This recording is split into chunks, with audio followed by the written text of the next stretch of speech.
जानकारी के मुताबिक 4 मई की शाम अजनी यातायात शाखा की महिला police head constable Malti Atmaram Pal अपने सहकर्मियों के साथ अजनी थाना क्षेत्र के शताब्दी चौक स्थित आनंद ग्लासेस दुकान के सामने ट्रैफिक नियमों का पालन कराने हेतु चालन कार्रवाई कर रही थी।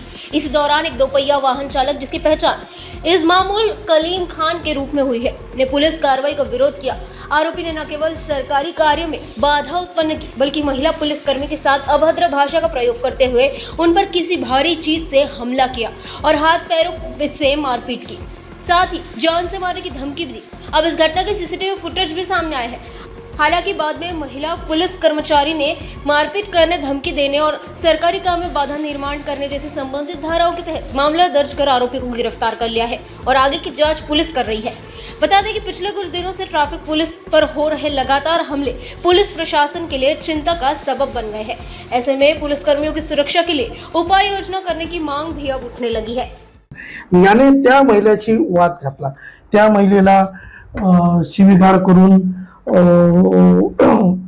वाद घालत असताना त्याने त्याच्या जवळील जे वाहन आहे तिच्या अंगावर चढवले आणि त्यानंतर जे त्याच्या जवळील बोरी होती ते बोरी ज्यामध्ये लोखंडाचे काही सामान होते त्याने तिला मारहाण केलून जखमी केले।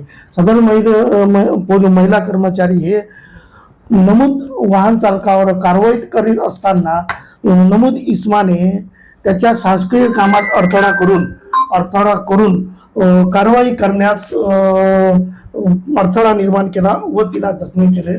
त्यावरून सदर महिला